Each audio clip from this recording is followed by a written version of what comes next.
원래 우리 교회 표가 복음의 사람 예배자로 살게 하소입니다. 이 표는 우리 총의 표이기도 합니다. 그리고 오늘 본문 말씀이 주제 말씀이기도 합니다.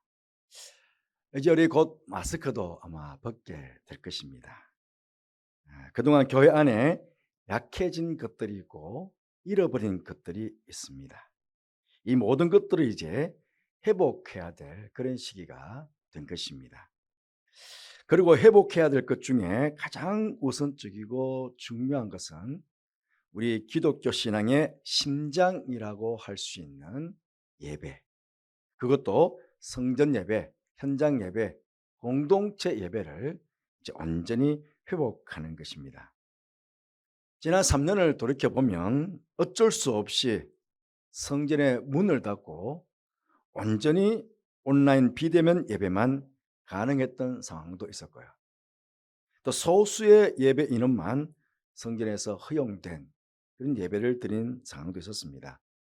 조금씩 현장 예배와 또 온라인 예배를 동시에 진행하다가 이렇게 이제는 대면 예배로 이어져 오는 그런 상황이 된 것입니다.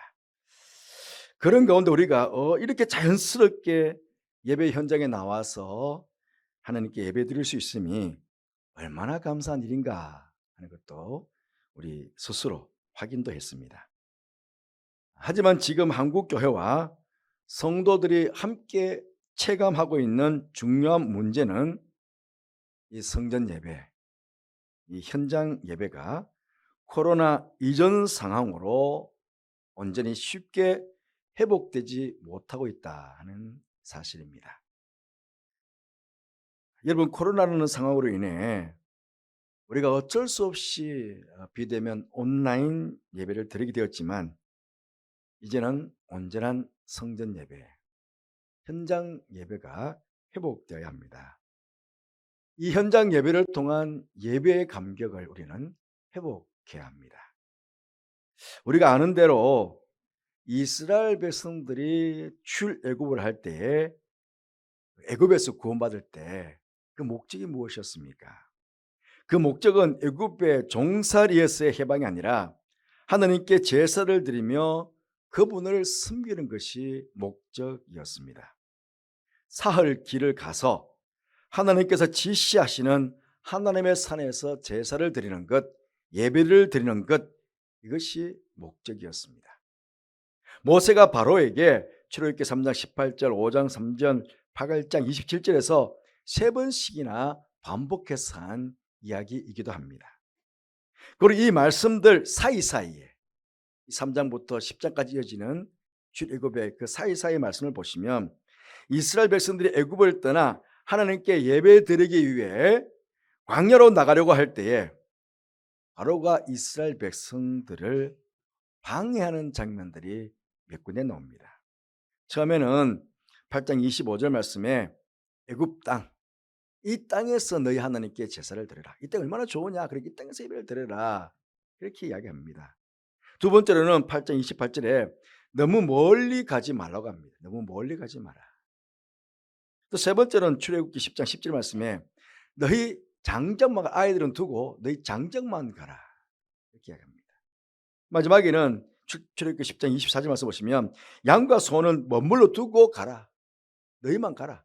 그렇게 이야기합니다. 여러분, 하나님께 드리는 제사를 방해하려는 이런 식의 유혹은요, 지금도 현장 예배를 드리기 원하는 사람들에게 끊임없이 일어나는 유혹이라는 사실입니다. 애굽 왕 바로와 세상 사람들은 하나님께서 모든 곳에 계시지 않느냐, 그러니 이곳에서 이 땅에서 예배를 드리면 어떠냐는 것입니다. 하지만 하나님께서는 아무 데서나 아무렇게나 예배하라는 이런 왕의 편의주의, 세상 사람들의 편의주의를 배격하십니다. 오히려 하나님께서는 온 우주에 아니 계신 곳이 없으시지만 이 땅에서 특별히 당신의 임재를 약속하신 곳이 있습니다. 그곳에서 당신의 백성들이 드리는 예배를 받으시고 그곳에서 당신의 백성들을 만나 주시겠다고 약속하셨던 그곳이 있습니다.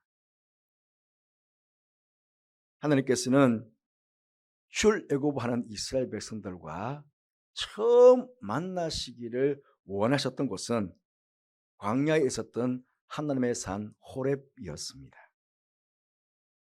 하나님께 예배 드릴 수 없는 애굽을 떠나 하나님께 예배 드리기에 가장 합당한 곳인 호렙산을 정하셨습니다. 그리고 거기로 가라고 하셨습니다. 그런데 문제는요, 그곳까지는 사흘길을 걸어가야만 했었습니다. 그렇습니다. 우리가 하나님께 예배드리기에 가장 합당한 곳으로 가기 위해서는 이런 작은 희생이 필요합니다. 오늘도 여러분들 많은 희생을 치르고 오셨죠? 예? 한 시간 이상씩 오신 분들도 계실 거예요. 언젠가 여러분에게 예화로 드린 적이 있습니다. 체코가 공산주의 치하에 있을 때에 케이보라는 유명한 목사님이 계셨는데 이 목사님의 어릴 적 어머님에 대한 이야기입니다. 이 어머님은 주일이면 어김없이 아침에 3시간 기차를 타고 프라하로 가서 오전 예배를 드리고 공원에서 점심을 먹은 다음에 오후 예배도 드리고 다시 오후 다른 3시간 기차를 타고 집으로 돌아오셨다고 합니다. 어린 목사님이 어머니에게 왜 힘들게 그렇게까지 멀리 가셔서 예배를 드리냐고 물었답니다. 그때 어머니가 얘야, 그곳에 가야 예배 드릴 수 있기 때문이란다. 그렇게 대답을 했다고 합니다. 여러분, 그렇습니다. 이 어머니처럼요, 우리들도 한 번의 예배를 위해서 엄청난 대가나 희생을 치르고라도 내가 진정으로 하나님께 예배 드릴 수 있는 그곳으로 우리는 가서 예배를 드려야 한다는 것입니다. 사람들은 뭘 그렇게 멀리까지 가냐? 가까운 데는 교회가 없냐? 집에 혼자서 예배 드릴 수도 있지 않냐? 인터넷에서도 훌륭한 교회를 만나고 좋은 설교 많이 들을 수 있지 않냐?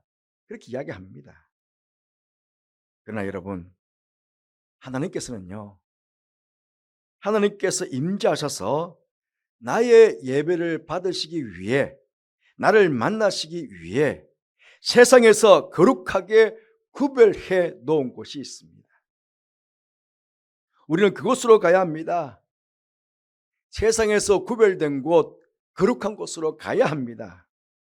여러분에게 하나님께서 거룩하게 구별해 놓은 곳은 어디입니까? 바로 이곳입니다.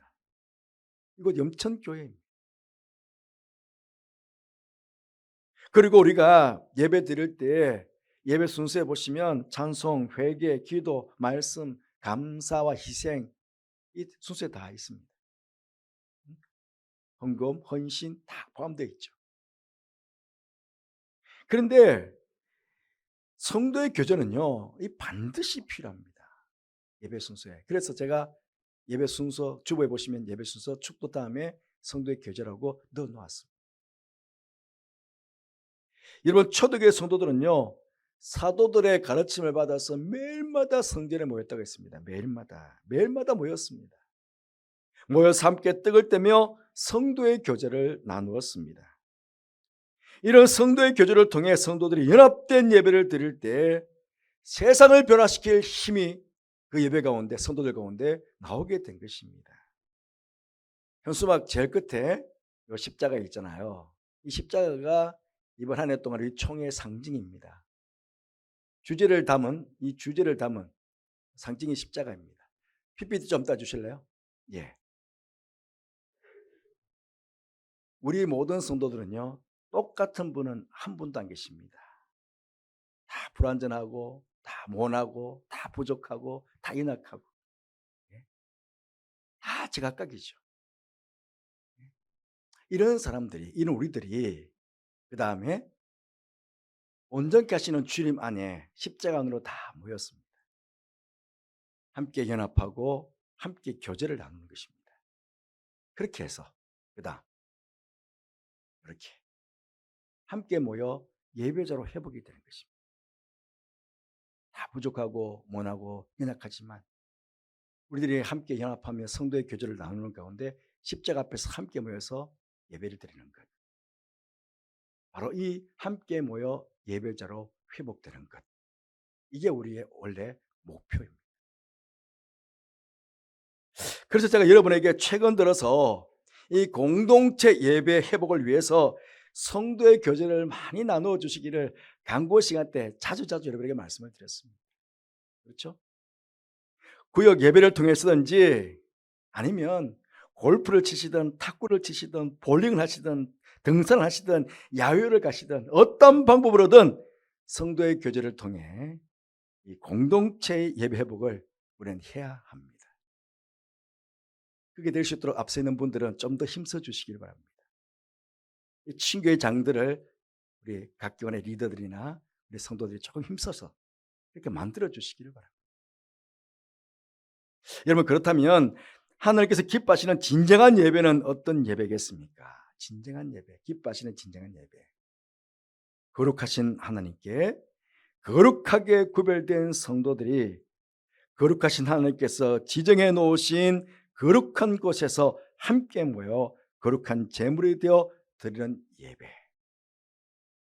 예배가 바로 하나님께서 기뻐하시는 예배이고 진정한 예배다 하는 것입니다. 오늘 본문에 속한 로마서는 크게 두 부분으로 나누어져 있습니다. 1장부터 11장까지는 우리가 믿는 믿음의 내용이 무엇인가를 가르쳐주고 있습니다. 어떻게 보면 이론편이다, 그렇게 말씀을 드려 주겠습니다. 하나님께서 우리를 구원하시기 위해서 어떠한 일을 하셨는가, 어떻게 우리가 구원을 받을 수 있는가, 우리가 구원을 받았다는 것이 얼마나 복된 일인가, 하나님의 자녀가 되었다는 것이 얼마나 영광스러운 일인가, 그런 등등에 대한 이야기들을 가르쳐주고 있습니다. 그리고 12장부터 16장까지는 어떻게 보면 이론편 다음에 있는 실천편이다, 그렇게 말씀을 드릴 수 있겠습니다. 구원받은 사람이, 믿음을 가진 사람이 그러면 어떻게 살아갈 것인가 하는 것입니다. 그의 삶이 어떤 모습이 되어야 되는가 하는 것들을 12장부터 16장까지를 가르쳐주고 있습니다. 오늘 본문에 그러므로라고 시작하죠. 그러므로 12장 1절이 그러므로라고 시작됩니다. 이 접속사는 앞부분에 있는 이론편과 뒷부분에 있는 실천편을 잘 연결해주는 접속사입니다. 또 결론이기도 하죠. 결론. 그러므로라고 할 때는 결론을 맺어야 되잖아요.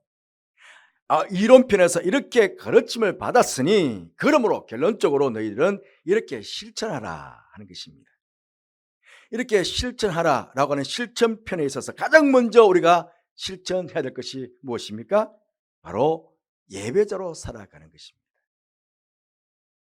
너희가 믿고 구원받은 하나님의 자녀가 되었으니 그러므로 하나님 앞에서 바른 예배자로 살아가야 한다 하는 것입니다. 그러면 바른 예배자로 사는 모습은 어떤 모습이 되어야 하겠습니까? 오늘 본문에 너희 몸을 하나님이 기뻐하시는 거룩한 산 제물로 드리라, 그렇게 말씀하고 있습니다. 우리 몸을 제물로 드린다는 것, 여러 가지 의미로 해석될 수 있겠지만은 두 가지를 말씀드려 보겠습니다. 하나는 우리 몸을 제물로 드린다는 것은 예배 현장에 직접 내 몸이 와야 한다 하는 것입니다. 요사이 골프 많이 치시죠? 어떤 사람이 주일 예배를 빼먹고 골프를 치러 갔답니다. 그 목사님이 결석했으니까 아이고 지난 주일 뵙질 못했다고 그 전화를 드리니, 목사님, 제 몸은 어쩔 수 없이 골프장으로 갔지만 제 마음만은 교회 예배 현장에 있었습니다. 이러면 안 된다는 것입니다. 몸과 마음이 따로 아닙니다. 몸과 마음은 하나입니다. 구원받은 사람이라면 너희 몸으로 직접 각자가 다 하나님 앞에 나와서 예배하라는 것입니다. 남들이 대신 예배 드려주는 것 아닙니다. 내가 드려야 됩니다. 내가. 너희 몸이 구원받은 것이 분명하다면 주님의 날, 주님 전에 나와서 예배 드려야 한다 하는 것이 성경의 가르침인 것입니다. 그리고 몸으로 제물을 드린다는 두 번째 의미는요, 우리가 몸을 잘 간수해야 한다 하는 뜻이 있습니다. 예배는요, 직접 내 몸이 와서 내 몸을 하나님께 보여드려야 합니다. 하나님께 보여드려야 합니다. 왜요?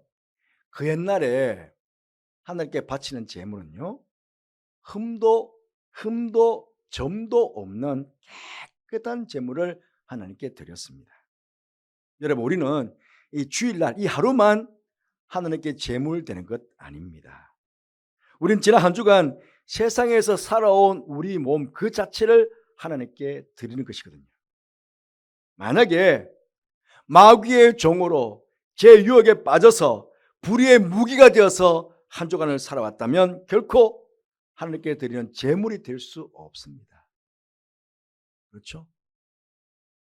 그러면 영적인 예배가 될 수 없는 거잖아요.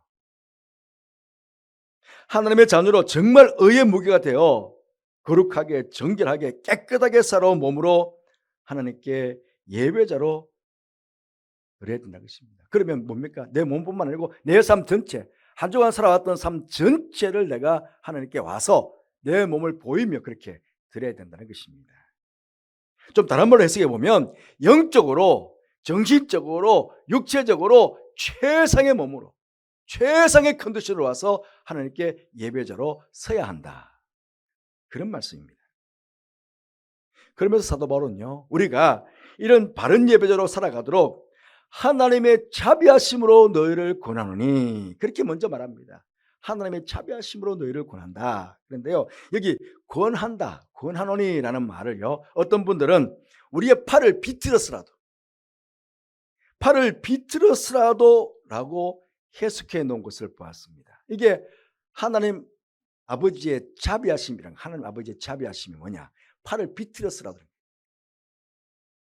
우리가 예배를 게을리하고 예배로부터 멀리 떨어질 때에 팔을 비틀었으라도 그를 하나님께 예배드리는 예배 현장으로 데리고 와서 하나님께 참 예배를 드림으로 예배를 통해서 주시는 하나님의 은혜와 복을 받기를 바라는 마음, 그 마음이 누구 마음이라고? 하나님 아버지의 자비의 마음이라는 겁니다. 여러분 아시는 대로 이스라엘 백성들이 출애굽하여 광야길을 행진할 때에 하나님의 임재의 상징인 법궤가 가장 앞서 갔습니다. 언약궤를 가장 앞서 세워 갔습니다. 법궤가 앞서 출발하면 백성은 뒤따라 함께 출발했고, 법궤가 멈춰서면 온 백성들이 멈춰서 법궤를 중심으로, 언약궤를 중심으로 동서남북 세 지파씩 나뉘어서 장막을 쳤습니다. 이스라엘 백성들의 삶에 항상 법궤가 있었고, 이스라엘 공동체의 중심에도 항상 이 법궤, 언약궤가 있었습니다. 이것은 바로 구원받은 사람들 앞에 언제나 우선순위가 하나님의 임재의 상징인 예배가 항상 먼저 있어야 된다는 것입니다. 우선순위입니다. 우리 삶의 우선순위에 하나님의 임재가 있는 이 예배가 항상 우선되어야 된다는 것입니다. 우리의 삶의 중심에, 우리 영천가족 공동체의 중심에 이 예배가 있어야 한다 하는 그런 말씀입니다. 어떻게 보면요, 이스라엘 백성들이 그 법궤를 지킨 것이 아니라 그 법궤가 이스라엘 백성들을 인도했고 지켰습니다. 지금도 우리가 예배를 지금 하나님께 드린다고 하지만 어떻게 보면 예배가 우리를 인도하고 예배가 우리를 지켜주는 것입니다. 이 예배가 우리로 하여금 이 험난한 세상을 살아가는 일에 우리를 보호하고 우리를 지켜주고 우리를 인도해 주시는 것입니다. 예배를 통해 하나님의 은혜를 받게 하고, 예배를 통해 능력을 받게 하고, 예배를 통해 참되게 이 땅에서 복된 삶을 살아가도록 필요한 모든 하늘의 복과 땅의 복을 하나님을 통해서, 예배를 통해서 우리에게 공급해 준다는 것입니다. 새해가 시작되었지만 우리 한국교회나 우리나라가 처한 현실은 그렇게 만만치 않고 참 불안하기만 합니다. 이러한 때 우리 한국교회가 정말 회복해야 될 것이 있다면 바로 이 성전 예배, 현장 예배 회복입니다. 예화 하나 드리고 마치겠습니다. 설교가 조금 더 긴 것 같은데요. 세계 1차 대전이 발발했을 때에 당시 영국 국민들은 이 불확실한 미래에 대한 어떤 불안, 그리고 전쟁에 대한 공포에 휩싸여 있었습니다.